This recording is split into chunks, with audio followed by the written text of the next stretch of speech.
Okay, so we're talking about the protocols that we might use. Are we going to use acclimation, acclimatization?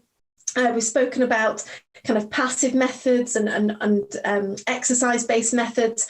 But let's have a little bit of a think about, once we've done them, why are we doing them? What benefits might we get as an athlete in performing these methods? So the adaptive responses to specifically exercise heat acclimation, but we also see them in our passive heat acclimation and also in our acclimatization methods, is that we get an earlier onset of cutaneous vasodilation. So that's when our capillary network dilates and becomes closer to the skin surface. And this helps us dissipate our heat.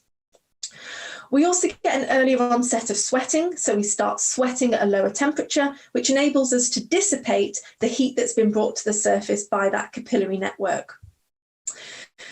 As a result of that, we also see a reduction in our resting and our exercising body temperature. So if your resting body temperature is around about 37, it might drop down to somewhere about 36.5, 36.6.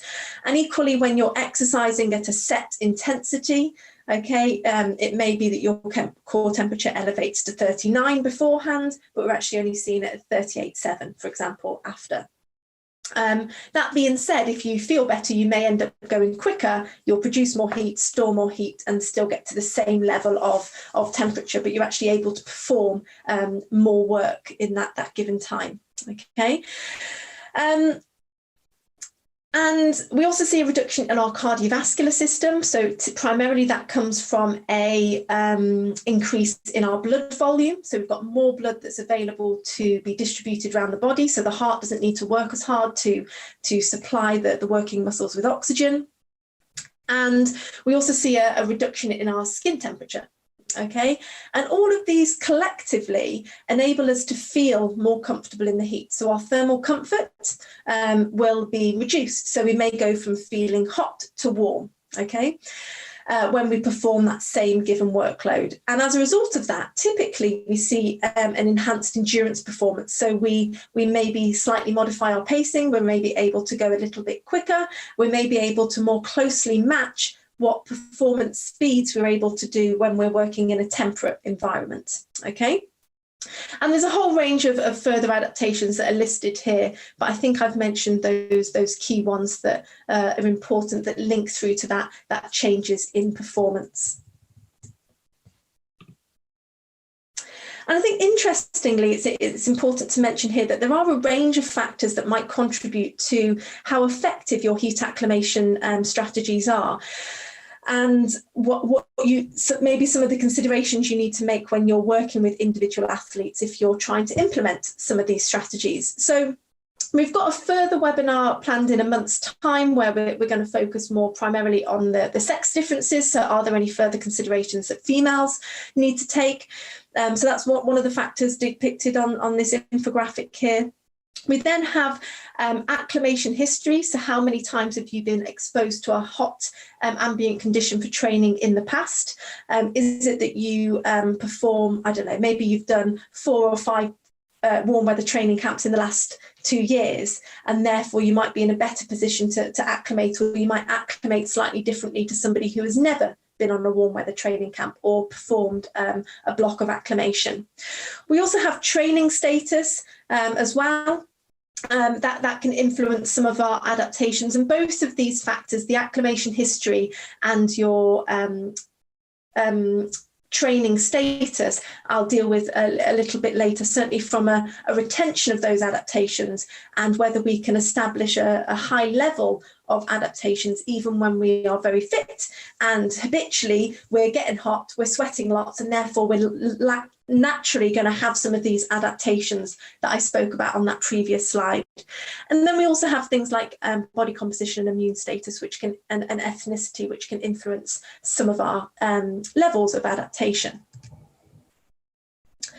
Okay, so now to move on to the time course of adaptations, and this is really where the recommendation to perform anywhere between 5 and 14 days worth of heat acclimation has come from. So on this slide here, you've got a range of those key adaptations that I've just spoken about, from your heart rate, your thermal comfort, your sweating rate, your core temperature. And what you can see on this slide is that things like heart rate and plasma volume happen quite quickly. So if we look at our red and slightly darker blue line, you can see that your plasma volume expands within the first 4 or 5 days and then begins to plateau, if not drop off, when we do further subsequent heat exposures. And equally, our heart rate drastically reduces, but we see quite a steep line there in terms of the magnitude of that adaptation. And that occurs within the first 5-6 days. And even after the first couple of days, we can see some reductions in our heart rate.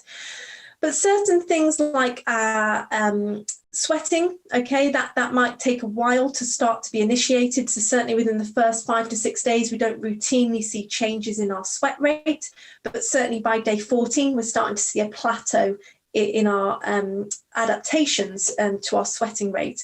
And collectively, these work together to enhance our performance when we're exposed to those high ambient conditions.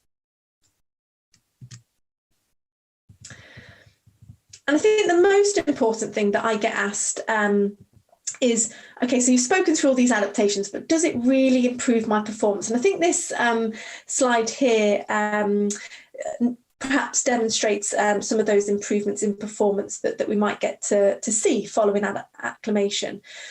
So VO2 max is widely known as a key determinant of endurance performance, maybe not able to predict performance in a homogeneous population, but it's certainly a key determinant that our endurance athletes will have. And you can see that on this first figure, so if I just draw your attention to the left-hand side of the slide, you can see the open circles or the white circles in a cool condition and the closed circles or the black circles in a hot condition. Along the x-axis, we have pre-acclimation, and on the y-axis up the side, we have post-acclimation. And I think this one was a 10-day heat acclimation protocol. And what you can see is that most of the markers fall above this line of equality that we've got through the middle of the figure. And essentially, that means that everybody who falls above has got an improvement in their VO2 max in both a cool and a hot condition, okay? And there was just maybe, 3 individuals and possibly one that's sitting on the line that didn't get that improvement. But some people, or some of these individuals, have got quite substantial increases in our VO2 max. And then in terms of the work done, so that their performance during a time trial, if we just draw your attention over to the right-hand side of this slide, you can see the same pattern in that our performance has shifted above that line of equality, and pretty much all of the individuals there have got a improvement in performance, okay? But despite all this kind of compelling evidence that exercise heat acclimation, it alleviates our thermal strain, it improves our performance, not many athletes surprisingly do it. And certainly this study that assessed the uptake of heat acclimation protocols prior to the 2015 World Championships reported that only 15% of athletes competing performed some form of heat training to prepare themselves for the games, despite knowing that they were going to be in high ambient conditions. Okay. And I suppose there's a number of reasons why this might be, but one possible explanation is that athletes consider that their high level of fitness confers adaptations that are similar to heat acclimatization or heat acclimation, okay? As a result, I think often athletes feel that if they're able to just travel to the destination of the competition, which is in a warm climate, in the days preceding, that is sufficient to be able to prepare them for that given event, okay? And these athletes maybe then prioritise some other strategies such as fluid replacement or certain cooling approaches, which we'll also slightly touch upon later in this presentation. Another explanation is that some of our exercise heat acclimation protocols can be quite costly.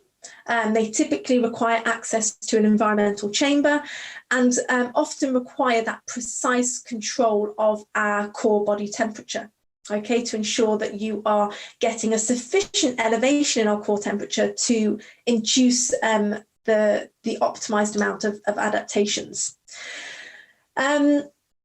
And often athletes don't have the funding, don't have the access to such facilities. But what I would say is that if any of you guys are sitting there as athletes or even coaches and thinking, do you know what, this would really benefit me before I go on my warm weather training camp, or I've got a competition in this particular environment and it'd be really beneficial, or gosh, weather predictions ahead of the Manchester Marathon or whatever it might be are looking to be quite warm.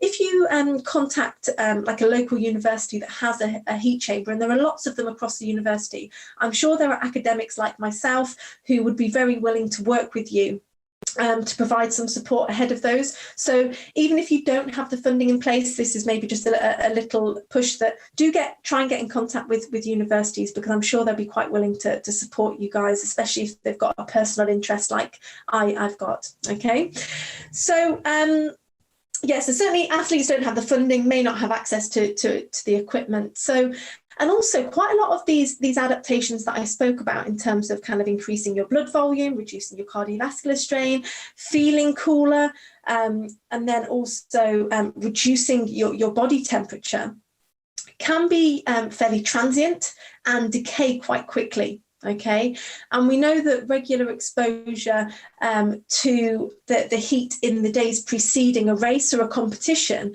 may actually compromise your pre-competition taper. So you need to be quite clever in how you fit these into your competition schedule or your preparation to travel to some hot conditions.